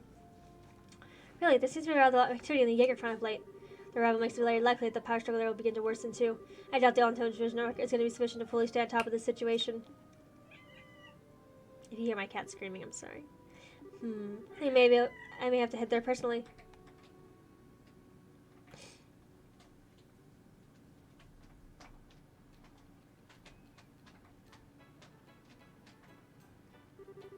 So that's about what I'm doing. He looks so weird in like a suit and tie. Like, well, nothing has changed, nothing at all. So he wants me to find and walk the right path this time. It's truly best for any mortal to forge the correct path through life. I don't know, but all I can do is try to follow the path I believe to be right in hopes that I'm not mistaken. Including those who have supported me and worked to right my wrongs. Sir? Is something wrong, sir? Oh, you're here, Canon. I did say that you didn't need to come and see me off, you know. You did, but I'm afraid there's something I won't do. Seeing off this appears as the duty of a subordinate. Perhaps the military, but it's no longer the world we live in. There's no need to act like a soldier anymore. Oh, and one more thing. Please do take good care of things in the office while I'm gone. I think the odds of any large request to struggle to handle it without me coming in are fairly low, at least. But leave everything to me, sir. I'll be sure to handle every request that comes in with care and kindness. I'm well aware you'll always look forward to taking on small requests too, so they'll be given the same high standard of service as any other. You know me too well.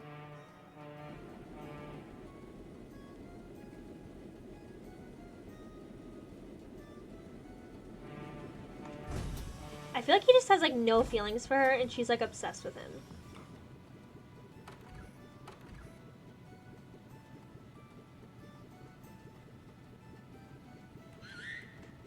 Siege! Siege? What on earth is Julia's bird doing here? Scree? Don't you just send His Excellency's arms of your own personal property? Scree? Please, Canon, there's no need to glare at him like that. Also, please stop calling me accidentally. Scree, scree. There's a note. What's this? It's addressed to me. Scree. Richard took the memo from Siege's like. This looks like a letter from HQ. As in military HQ? Why is the Royal Guard's carrier falcon bring a message to you? Who knows? Its writer is a real slave driver, though. Thank you for delivering this, Siege. Let me know that I accept his request. Scree. Siege is such a good little boy. Sir, what's that? See for yourself. Best of luck with your little trip. I'd like to know what the Red Constellation up to, so we appreciate you looking into it for us on the side. Honestly, hope you don't think this information is going to come cheap, Brigadier General.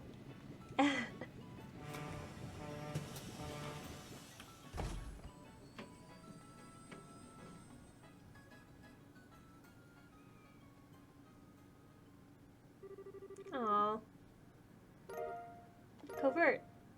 I don't know what that is. Let's see. Okay, the rest of these are going to be mini games, so they're probably not going to be anything like heavy story-wise. So this is the tournament one. I got, I think, another tournament invitation a little bit ago, so I think we can do the harder version of this now. I think.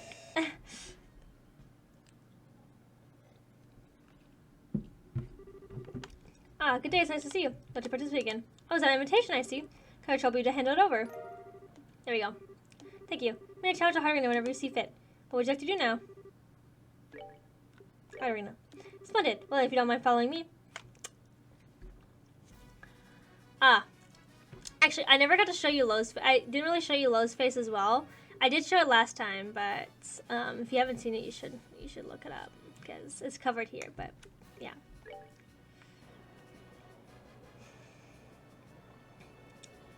Hopefully I don't get too fucked. This is not the moment you've all been waiting for. Tonight, 4 new worlds will be stepping up to the plate and challenging the hard arena. So let's get right to introducing our fierce fighters, shall we? In the blue corner, we have Kevin's team. Staying as the red corner, we have Team Black Jaegers. Let the first round begin. Step on and ready your weapons. This should be alright. My healing is not that great here, but it's fine. Cool. Let's just start the winners. Our team. Next one.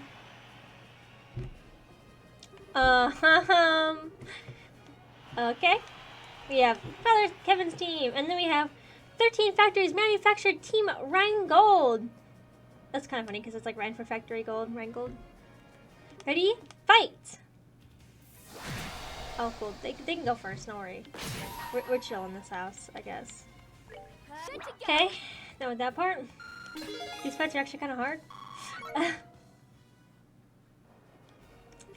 Match is decided. Winners, our team. Kind of scared though. Oh, it's the little dragon guy. Oh. The most possible. Let's start our final round to begin. Oh God. We have our team standing against Team Baby Dragon. It's kind of fun that I did the other one before this. Okay.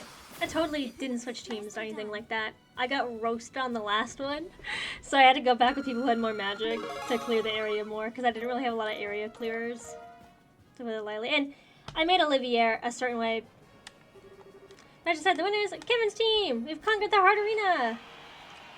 Because there's another door that says bring me all the gems of like Sepith. I think that's what it wants, is it to bring you all the different ornament. Someone has one of each, so I made Olivier have that. Really quite a show. Your matches were a joy to watch. These are but a small token of my appreciation for putting on such a fine show. Spiritual, 10,000 Mira. That one was actually kind of difficult, like not gonna lie. You know, on the right to challenge a nightmare arena? You can find invitation order. What? There's still another one? Bruh. I don't think I have the stuff needed for the nightmare arena. Okay. I think I figured it out. Is that I was doing it right, but I had to have, there's more than you can have equipped, and you have to have those in your inventory. So I think I've got it now.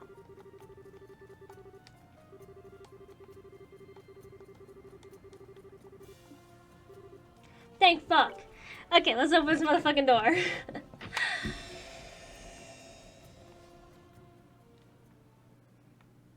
Sandor. Yes, I'm gonna grant my blessing, even though it's just a fucking game, but whatever. Campanella? Hey, how you been doing? It's me. You remember me, right? Thanks for coming all this way to see me. I hope we both have enough fun to make it worth your while. What? What am I even doing here? You didn't really ask me that, did you? No. Boys gotta have his secrets. Anyway, let's move on to the more important matters, shall we? I got something really fun in store for you today. It's called Who Wants to Be a Miraonaire? In case you didn't realize, this is a game full of fun pop questions. Yeah, well, you know your trails. Ready to give it a go? You are, right? Shit. Very nice. I was hoping you'd say that. Well, if you excuse me, better go and get changed. And we'll keep you waiting too long, okay? Who Wants to Be a Miraonaire? Trails in the Sky? I did play all of them back to back, so hopefully I can do this. Multiple choice, choose the right answer, be a lot of time. Choose the wrong answer, running out of time. No question with dark on the circle on top of your screen. When all three of them turn gray, you will lose the round. Okay. Let's get started then, shall I? I hope we're ready. What's it? Heavy blade. God. Andrew might have been a name for getting half. New fights some knockout action, though. You have to read fast. Name is soft and they look basically Misha. Yes. The team knows President Harris has the sideburns in particular. Damn. Savage. The name of Blackjack darling most whereabouts of light? Okay. Oh, when you see all of them together, I'm like, oh, I don't know. This is stressful. You have to read it really fast. I can, but cuteness is justice. Yellow. I was gonna say red or yellow. Fuck. Hunter got a blood-related sister, Karen. Josh feels good. He looks just like her too. What's the in the boys' reason? Oh. We're at a station where we're trying to release Ariel in the second chapter, as it so happens.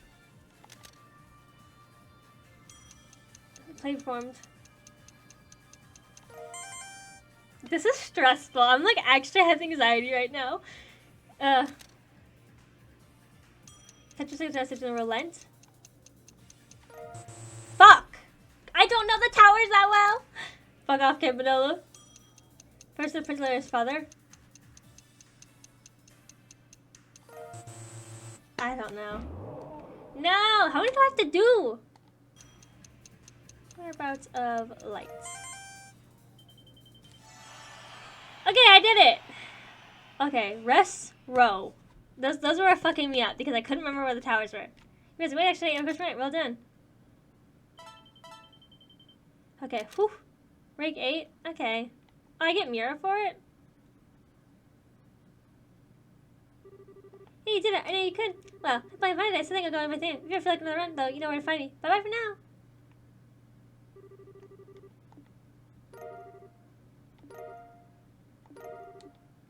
Oh. You know, play hard difficulty. It's like the difficulty in the center and studying while they're playing another round. Oh! Oh.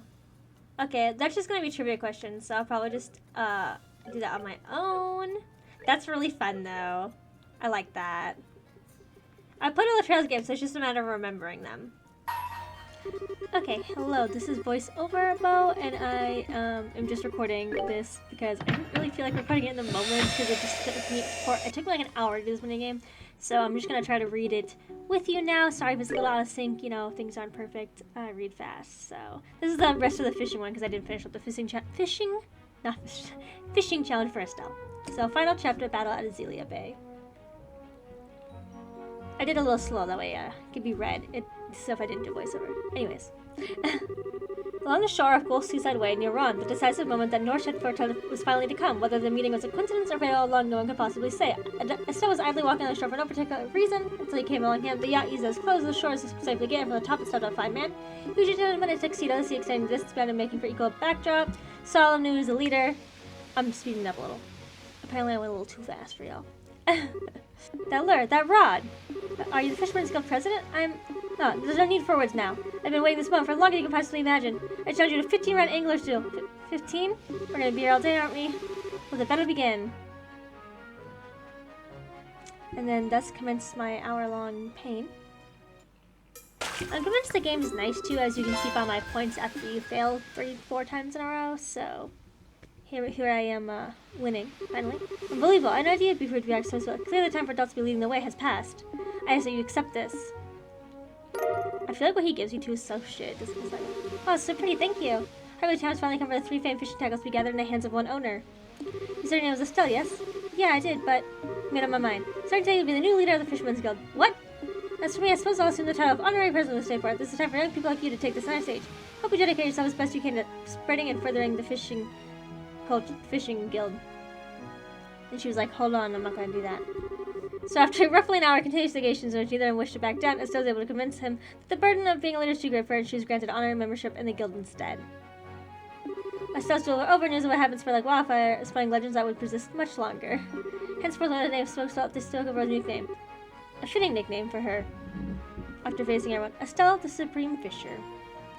And that is the fishing, and then we move on to one final game, so sorry. And that's all the sun doors too. Sick. Choose left or choose right, only the cards know what the future holds. I have a destiny card, so you have to step aside, present the card that governs fate. Let's see what this one's about. Seems like we're not getting as much heavy story now, just like little things, kind of. The trivia is really fun. It's funny because I've played them all, so I can know them without having to look it up and stuff. I'm really bad with timelines, so I'm waiting for Maniac to be like, what year is this? Because I cannot remember the years for anything in this game. I don't know why.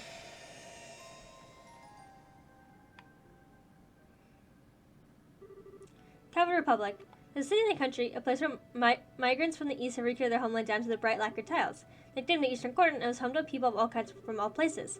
On the northern outskirts of that town was a little run-down bar. Doubtless it had been presentable once, but now the plaster was crumbling and the doors were left barely fit their pitted frames. Of course, such a seedy place attracted the clientele to match. Inside were two gamblers of exceptional skill. It was only mere months ago when they had turned the underworld on its head in the match of the century. Hey, yeah, this was the Gambler Jack book. I read all of this. The first was Jack, a prolific board gamer known by the name moniker Victor Jack, who was finally able to put his past behind him, and the second was Halle, a petite gambler who remained doggedly by the side despite his best attempts to shake her. Today was yet another ordinary day at the bar. However, the shriek of the door opening announced the arrival of someone who was anything but. If you don't get like all the lore to this, they all ties together. Like this is all part of things, like of the universe and stuff like that. Like I think it's important if you actually play to read through the books and do everything like that because it creates like a whole. It's fun. It's a whole universe that literally ties together at once. It's so fun. So I really recommend not skipping the doors and other stuff too. It's just that's what makes the game, you know. Who the hell are you? I've either really done really bad. That's saying something with this joint. Put my money on the former. How about you? Hey, get away from him, guys. I'm so sorry about them. I'm sure that wasn't welcome you were expecting when you stepped in here. Not bad people, really, I swear. Although, you could certainly forgive for thinking so. Oh, look at them. Are you a customer by chance? Here, let me show you a table. So you're quite the unusual one, if you don't mind me saying so. Not many people would be willingly come to a rundown bar like this, especially not in the middle of the day. I'm not saying it's a bad idea to come here, of course. Sure, it's in desperate need of renovations, and the regulars are a rowdy bunch. But there's just something, I don't know, more about this place, like I'm home. Food's a lot better than you think, too. Oh, watch your feet. I'm pretty sure that floor panel is going to stop any day now. Well, here's your seat. Is this supposed to be like I'm somebody? Okay, I'm going to say this one more time. That pendant is Shadowheart vibes. It's like Yuri's pendant if you look it up. Anything you'd like to order? You don't look like you're here for booze anyways. How about something to eat? Personally, I recommend Tom Yum Goong. It's the most popular thing on our menu, and for good reason. That makes the spice with just the right amount of sourness is perfect. I can see your mouth watering already. That's a definite yes. How about something to drink? Just water? Sorry, what was that? You're looking for Jack? Well, he's usually sleeping in the back of this time of day. Wait, did you come here to challenge him to a game or something? Sorry, I didn't think to ask if that's what you were here for. Well, alright, I'll go and talk with him. If he's in a good mood, he might be willing. Don't get your hopes up, though. Wait here for a minute, okay? Hey, you hear that? That guy over there wants to take Jack on. Yeah, I heard. If he takes him up on it, this could get real interesting. Wouldn't be so sure about that. And often Jack usually gets serious. I don't know if that guy's got what it'd take to bring out of him. Well, here's the Tom Yum Goong you ordered. While it's still hot. Oh, and it's for Jack. Sorry, but he says I'll pass this time. Seems like he's still hungover from drinking yesterday. Doesn't even want to get up. Sure, that's not what you want to hear after coming all this way to challenge him, but that's Jack for you. Wait, no, I've got a great idea. How would you not have a game first? If you beat me, I'll go bug him again. I'm sure you'd be totally interested in someone who's better than me. Surprise? I'm actually quite the gambler, you know. Name's Hal. I'm the daughter of the legendary gambler King. Not exactly a household name, but it's a pretty famous one in these kind of circles. Fair warning, I don't plan on holding back one bit. If we're doing this, we're going all out. Plus, if I win it, we have to ask you to leave. Are you good with that? I'll take that as a yes. Well, let's move to a more suitable table, shall we? As for the game, how does Blackjack sound? I didn't realize she was this small. When you read the book, it sounds like she's like a mature, like, full woman. As for the game, how does Blackjack sound? The only series Blackjack is Hal 1-on-1. Maximum of 7 games will take place, and the first player to win 4 games is the victor. Hit, take 1 additional card. You can take up to 6 additional cards, providing you don't bust. Stand, take no additional cards, and take on your opponent using the ones you already have. You can take up 6? Having 7 cards combined total score 21 results in 7 cards hand, which is even stronger than Blackjack. There are no other possible special hands. Okay. Are you ready? Let's get started. I don't trust NPCs. Hit. Those are both 10, right? Oh, I'm fucking dead. I busted immediately. What the? No, you can't put busted and then put fucking stop. Stop. Stop. Stop. Oh, did you go and bust? Should quote you ahead. I can't do this anymore. Get ready for the next round? Ace is a 1, right? Oh no, we're doing 10s here. You aren't going to draw? That's a bold bluff if it is one. It just made me stay. It literally just made me stay. I didn't even get a choice. Not that I would have made any other choice but to stand, but well done, you're not half bad. Won't lose next time. Yes. Well, that's that. You won, stranger. Nice work. Oh, I learned the recipe. Oh, sick.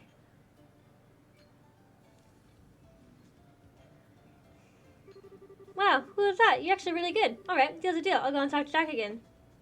I don't want to face Jack. I think I'm going to get smoked. Oh, he actually wanted a beer. Looks that way. Maybe we'll get some seasonal interest after all.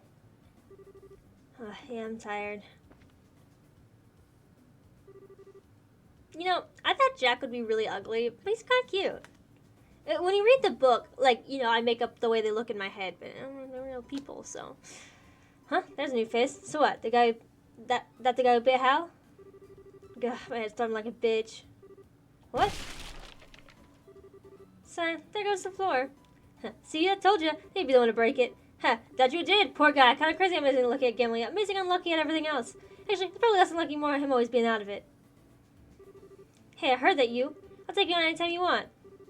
That's enough for you two. If you want to fight, you can take it outside. Last time we used this place didn't have more run down than it already is. Oh, no. You're fixing that broken floor by yourself, Jack. That's on you. Why do I have to do it?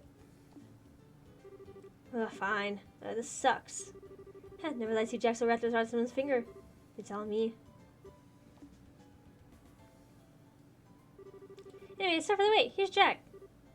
So, I was right then. This is the guy who wants to take me on? Sure is. Really doesn't look like he's gonna put much of a fight to me. Never let your guard down, or you can find yourself doing something unexpected. Like, you know, the floorboard again. Ugh. Anyway, I'm Jack. I think you ought to know that, though. But before you're gonna gamble, I need a drink. Give me whiskey, Hal, on the rocks. What was that you said earlier about a hangover again? I'll get rid of that just now. Come on, we haven't got all day. You are unbelievable. Did Cal catch your eye? Girl's about 60 as a lamppost right now, but she got potential. Couldn't you tell what made her want to work in a show like this? But here she is. Anyway, forget her for now. Let's talk about you, yeah? You're a brave guy to come in here all on your own and take it out of the blue. Not many guys have the guts to do that, or girls for that matter. Nice to see you two are heading off. Here's your drink, Jack. Thanks. Huh? You hanging around? Figured you'd get back to work. It's like work on this exciting match going on over here. Thought I was giving me the okay, too. Someone park right here until you're done. With no one like that, it's no one is placed the way it is. Whatever, let's get this over with. Here we go. You're a challenger, someone be the one picking the game we play. I'm going with the one the best at. Poker. Okay. Yeah, 3. I'm gonna see. Sometimes they have special rules, so I'm reading them to make sure. There are 3 table cards. Both players are given 3 cards at the start of the turn, then they eventually choose 5 with 3. I know how to play poker, I just sometimes say special rules, so I'm looking at it. Steal the other stars, and the first player to reach 7 stars wins. The player starts with 3, where Jack has 4. Losing our stars will result in a defeat. All hold. Bet 2 stars, not 1 on the next game. Fold. Exchange all cards in hand with the table cards. Once per game only. Exchange all cards which haven't been placed in a hold status and play.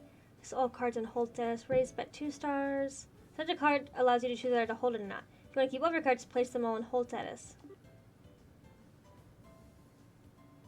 The lower down the list, the stronger the hand. Yeah. Okay, so I have to attain all his star. This is going to be a very long match. I had enough fucking poker and trails in the sky too. Are those my cards? What are those? Those 3. Is that just the dealer? Does the dealer have cards? Did I miss something? Oh, that changes all of them? Wait. Fuck.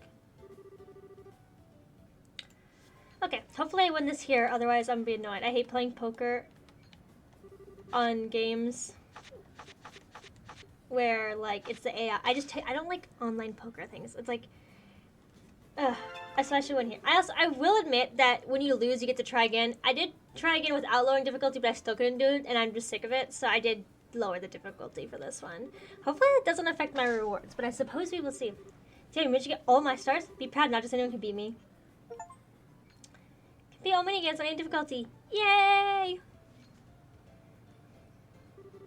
Huh, well I'll be damned. Pretty good after all. Beat me fair and square. Ain't gonna make excuses. Are you kidding me? He actually beat Jack. Only because he was holding back. You know as well as I do. Same good and true for his opponent, to be fair. Yeah, you're right. It was still kind of a good game, though. Let's start with the center of attention now. I'd say we didn't the bar enough, at least. Can't say I'm thrilled with losing, but that was the first time in a while I felt the rush of a good gamble. I'll say, that's a great game to watch. I managed to play some poker myself. Anyway, if you ever feel like it, come on back, I guess, and I'll try and make time for you if you do. But just regular, you haven't seen half what I can really do yet.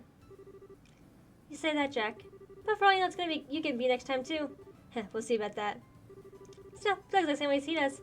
You're always welcome back here. I'd love to play you again, personally. You better come back at least once, though. Got it? I need a chance to get my own victory against you, and now you've got one on me. That's all for today? That's a shame. I'll come back in sometime, alright? I like how the background just everything fades to white. I better get my reward for this. Mirage ring. Thank fuck. But anyways, thank you guys so much for watching. My schedule is down in the description below, and all of my socials are linked in my bio, so you can follow me on pretty much any platform. Thank you guys so much for watching, and I hope to see you in the next video or over on my Twitch channel. Okay.